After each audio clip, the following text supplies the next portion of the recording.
Bom dia, boa tarde, boa noite.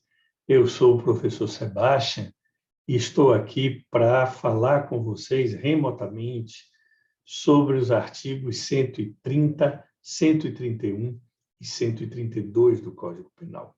Vou falar nesses minutos aqui breves algumas noções gerais sobre os crimes de perigo de contágio de moléstia venérea, de perigo de contágio de moléstia grave e de perigo para a vida ou para a saúde de outra. Tá certo? O primeiro crime que a gente vai tratar hoje para vocês é o crime do artigo 130 do Código Penal, que eu estou mostrando para vocês agora. Expor alguém, por meio de relações sexuais ou qualquer ato libidinoso, a contágio de moléstia venérea, de que sabe ou deve saber que está contaminado. Pena, detenção de 3 meses a 1 ano ou multa, certo? Essa é a forma simples. Nós temos aqui uma forma qualificada, certo? Que a gente vai falar dela daqui a pouco, se a intenção do agente transmitir a moléstia, e também da ação penal. O que é o artigo 130 do Código Penal? Ele trata do quê? Ele é um crime também que ofende, como bem jurídico, a saúde e a integridade física, certo? A saúde e a integridade física que devem ser protegidos pela contaminação de moléstias venéreas. Então, esse é o bem jurídico tutelado pelo crime do artigo 130, certo? É um crime que protege a vida e a saúde das pessoas da contaminação de moléstias venéreas, certo? E aí a gente precisa conceituar o que é moléstia venérea. O que é moléstia venérea? Eu vou até mostrar para vocês aqui no quadro, para que vocês possam dar uma olhada, certo? Por que doença venérea? O nome vem da figura mítica deusa Vênus, conhecida como a deusa do prazer, certo? E como todas as doenças venéreas se transmitem a partir de situações aparentes de prazer, de relação sexuais, certo? Daí a expressão que se generalizou com o sentido de doença venérea, certo? Então, uma moléstia venérea, nesse aspecto, é aquela que resulta de contato sexual. Ela é uma doença que se manifesta nos órgãos sexuais, genitais, e é transmitida por esses órgãos, certo?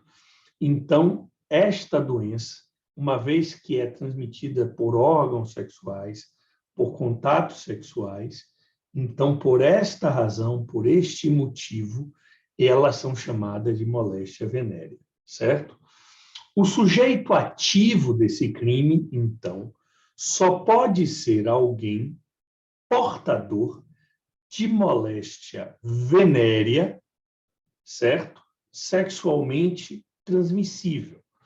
Então, o autor deste crime é alguém que é portador de uma moléstia venérea, como herpes genital, como HPV, como condiloma, como sífilis, coisas desta natureza, certo? Este é o sujeito ativo. E o sujeito passivo é qualquer pessoa que não esteja contaminada com a mesma doença. O sujeito passivo é alguém que não está contaminado com a mesma doença do sujeito ativo. Essa é a questão central, certo? Em relação ao tipo objetivo, certo? Qual é o tipo objetivo deste crime? Falando aqui, mostrando aqui, tipo objetivo.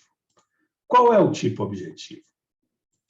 Este crime é um dos crimes que nós chamamos de crime de forma vinculada. Assim, por exemplo, como o homicídio é um crime de forma livre, que admite qualquer meio de realização, o crime de perigo de contágio de moléstia venérea é um crime de forma vinculada. O que é que eu quero dizer com isso? É um crime que se comete por meio de relações sexuais, de contato físico entre autor e vítima, certo?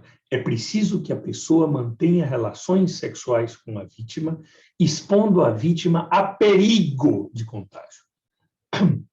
Não é preciso que a vítima se contamine.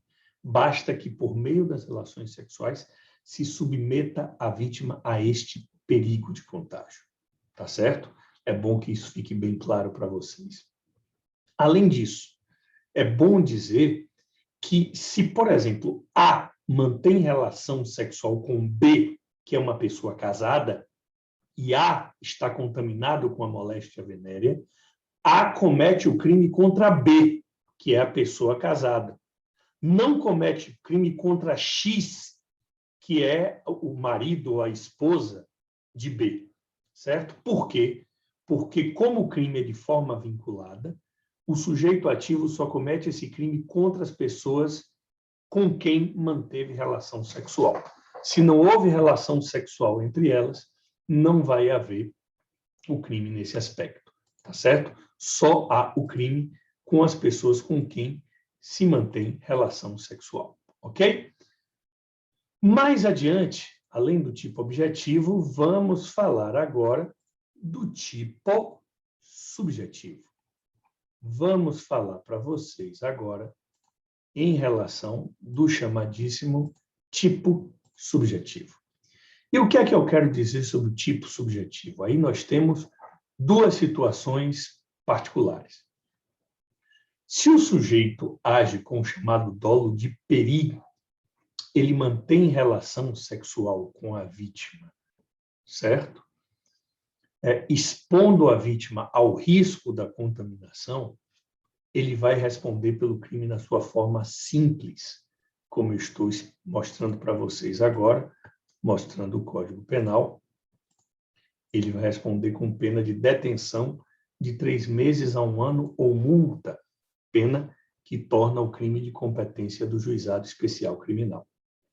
Todavia, no parágrafo 1º, diz: se a intenção do agente transmitir a moléstia, ou seja, se a pessoa atua com dolo de dano, ele atua querendo contaminar a vítima com a moléstia venérea, a pena vai ser de reclusão de 1 a 4 anos e multa.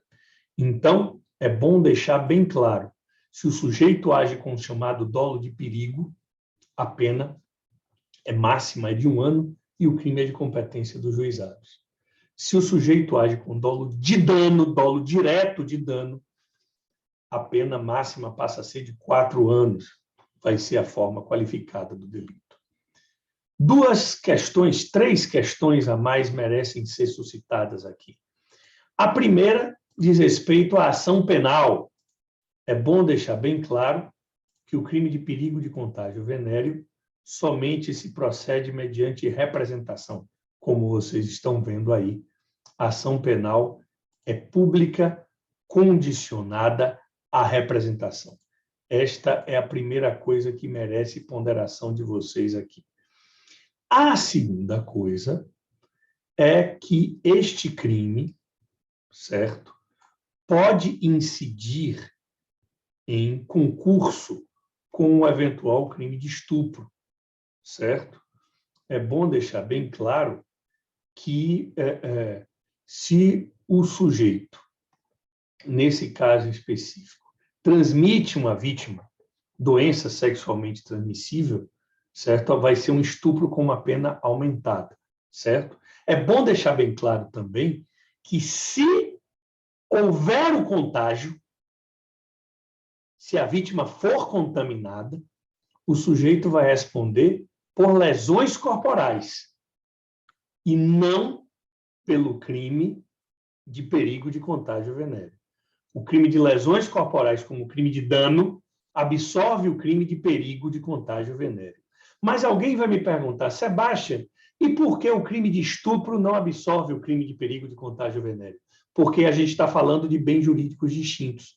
Um é a liberdade sexual e o outro é a integridade física da vítima. Então, neste caso, é bom ficar bem claro no que tange ao concurso de crimes. Se houver o contágio, a pessoa vai responder por lesão corporal que absorve o crime de perigo de contágio venéreo. Mas se a relação for uma relação não consensual, por exemplo, num caso de um crime de estupro, quem praticou o crime de estupro responderá, além do estupro, responderá pelo perigo de contágio venéreo. Tá claro? Bom deixar isso claro para vossas excelências também em relação a este crime, tá certo? No que tange à consumação ou tentativa, eu já disse, é um crime que não requer o efetivo contágio, certo? E aí eu tenho que dizer uma coisa. Se uma pessoa mantém relação sexual com outra pessoa também contaminada com a mesma doença, nós estamos diante de uma situação de crime impossível, certo?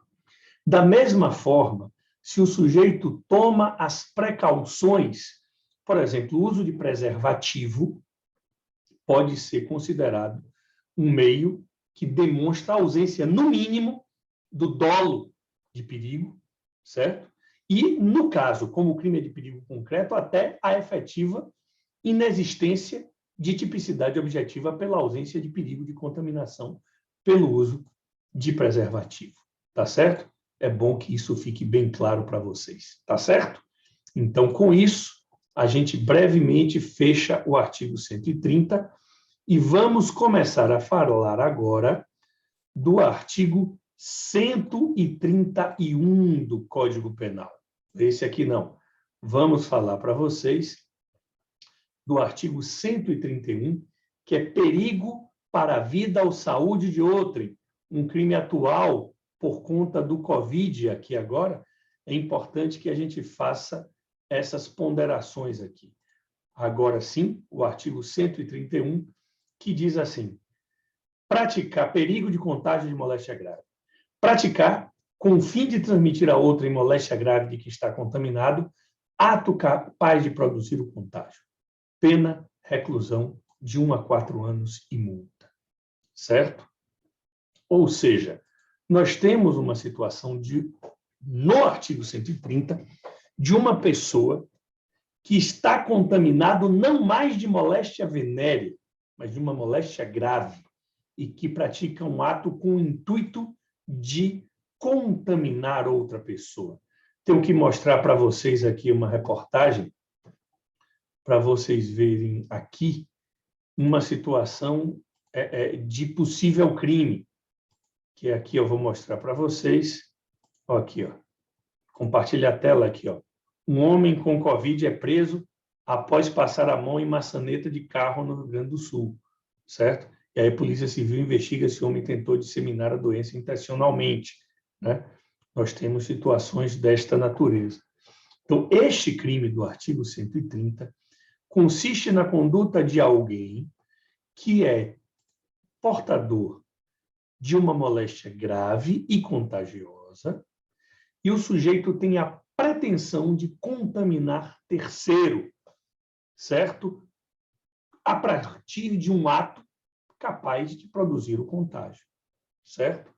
Então, nesse crime, o bem jurídico continua sendo a vida, a saúde, a integridade física, sobretudo, da pessoa, certo? A saúde e a integridade física em primeiro lugar. E o que é que eu posso dizer mais para vocês? Eu posso dizer que o sujeito ativo desse crime, como eu disse, é qualquer pessoa, desde que essa pessoa esteja contaminada por uma moléstia grave. Aqui, ó. O sujeito ativo pode ser qualquer pessoa, desde que contaminada por moléstia grave, que expunha a vida e a saúde de outrem a sérios riscos. Essa vírgula não tem aqui, não. Perturbar a saúde de forma intensa, que possa até eventualmente, ou seja, uma doença que pode até eventualmente chegar à morte, e a gente vai falar disso. Por exemplo, Covid-19, HIV, tuberculose, varíola, hepatite, pneumonia, né? Mas não basta que a moléstia seja grave. Ela tem que ser transmissível por contágio, senão seria crime impossível. Câncer, por exemplo, você não transmite, não é contagioso nesse aspecto. E o sujeito passivo deste crime é qualquer pessoa, nesse caso, que não esteja condenada pela mesma enfermidade do sujeito ativo. Tá certo? É bom que isso fique bem claro para vocês. O que mais eu posso dizer em relação a este crime? Certo? Em relação a este crime, o tipo objetivo, ao contrário do crime de perigo de contágio de moléstia venérea, este crime pode ser praticado de qualquer forma, ou seja, qualquer forma de transmissão pode ser um meio de configurar o delito, direto ou indiretamente, por contato físico, por seringa, certo? E é importante que a moléstia seja grave, mas não é preciso que ela seja necessariamente incurável. Outra coisa que é importante de dizer, que em relação, neste crime, ao tipo subjetivo, certo? Ao tipo subjetivo, é importante dizer que se trata de crimes dolosos, só que o agente atua com dolo de dano. O tipo subjetivo é dolo de dano. O agente tem, em primeiro lugar, o fim de transmitir a moléstia. Só configurou o crime se o dolo for direto, essa vírgula não tem aqui de novo, não. Se o dolo for direto de dano, e não dolo eventual, porque a lei fala aqui, ó, praticar com o fim de transmitir a outra em moléstia grave de que está contaminado.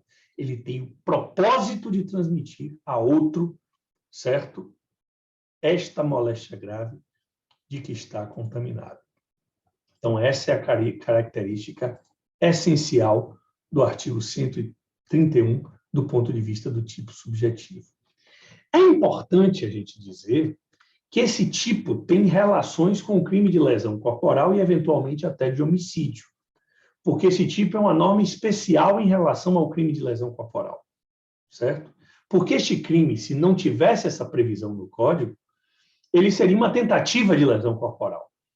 Mas, pelo princípio da especialidade, nesse caso, esse tipo vai prevalecer sobre o crime de tentativa de lesão corporal.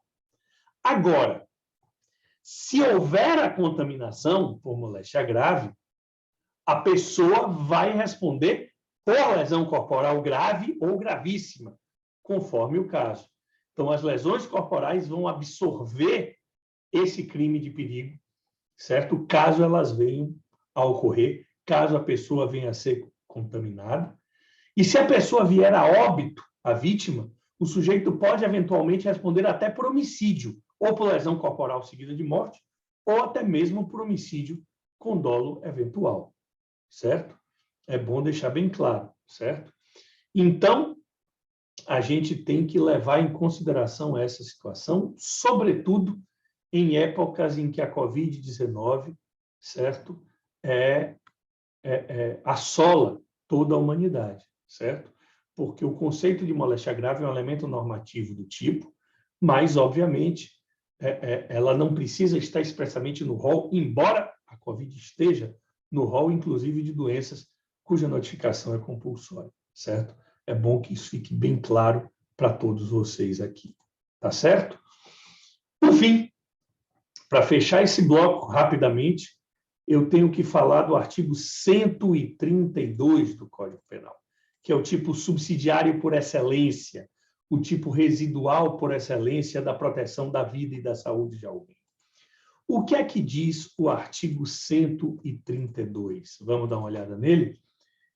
Perigo para a vida ou a saúde de outro. Expor a vida ou a saúde de outrem a perigo direto e iminente. O que é que diz este artigo 132? Trata-se de um crime, como eu disse, expressamente subsidiário. É um crime que só se configura se não houver a incidência de um crime mais grave. Isso está expresso no Código quando fala da pena.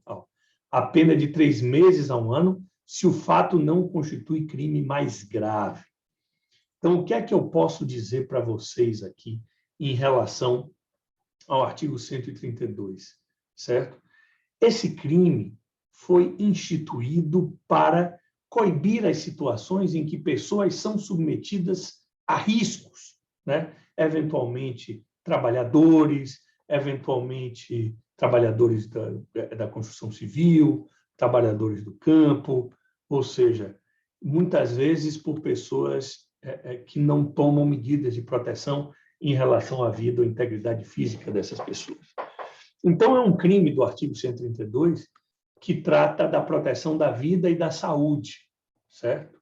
E, diferentemente dos 2 crimes anteriores, é crime comum, que pode ser praticado por qualquer pessoa, contra qualquer pessoa, certo?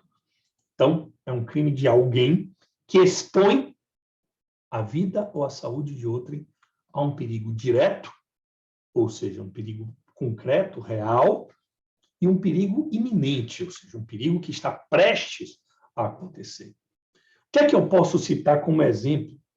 Por exemplo, se um sujeito tira a trava do elevador, a trava de segurança do elevador, está expondo as pessoas a um perigo direto e iminente. Se uma pessoa transporta a outra, certo? Por exemplo, numa estrada, na carroceria de um carro, está submetendo a vida dessas pessoas a um perigo, certo?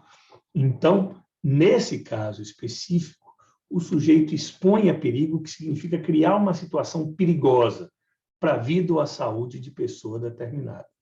Pode ser por ação, pode ser por omissão, é um crime de conduta livre, em que o sujeito ativo cria para a vítima uma situação perigosa, certo? Como eu disse, o perigo deve ser direto contra a pessoa determinada, certo? Nesse caso específico, então, se alguém praticar um incêndio, uma explosão, uma inundação, um desabamento, um desmoronamento, a pessoa vai responder por crimes de perigo comum. Se um número indeterminado de pessoas estiver exposto a perigo, vai ser a partir lá do artigo 250 do Código Penal. E, obviamente, esse perigo, como eu falei, tem que ser direto, tem que ser concreto, tem que ser provado, e o perigo tem que ser iminente, tem que estar prestes a ocorrer. Porque, por exemplo, vamos supor que eu fume na presença de outra pessoa. Quem fuma na presença de outra pessoa está submetendo o fumante passivo ao perigo remoto, certo? De ele ser considerado fumante passivo, mas não um perigo concreto, real e iminente prestes a ocorrer, certo? Houve uma situação em que houve julgados, por exemplo, um sujeito que pega tijolos e joga de cima de um prédio, por exemplo. Isso pode ser uma conduta que caracteriza o crime do artigo 132, certo? O dolo é um dolo de perigo, certo? O sujeito não deseja a lesão corporal, não deseja a morte de ninguém, ele deseja apenas viver a situação que gera o perigo, certo? Pode-se discutir se você leva uma pessoa de moto na sua garupa sem capacete, por exemplo, você está expondo essa pessoa a perigo, certo? Porque se o sujeito tiver a intenção de machucar a pessoa, de ferir a pessoa, o sujeito responderá por lesão corporal, e se tiver a intenção de matar, vai responder por homicídio, certo? É bom deixar bem claro, como eu disse, esse crime é subsidiário, obviamente, dependendo do dolo do agente, e tenho que dizer para vocês também que esse crime tem uma forma, uma causa de aumento, né? Uma forma aumentada. O parágrafo único, a pena que é de detenção de 3 meses a 1 ano, ou seja, o crime é de menor potencial ofensivo de competência dos juizados, a pena vai ser aumentada de 1/6 a 1/3 se a exposição da vida ou da saúde decorre do transporte de pessoas para prestação de serviços em estabelecimentos de qualquer natureza, em desacordo com normas legais. Em outras palavras, quem realiza o transporte de pessoas para a prestação de serviços em desacordo com as normas legais, expondo a vida ou a saúde dessas pessoas a perigo, responderá pelo crime do artigo 132. Tá certo? Então, isso é só um resuminho que eu estou fazendo aqui para vocês, certo? Para que vocês possam, pelo menos, ter ideia do que se tratam esses crimes, tá bom? Grande abraço para vocês, até a próxima.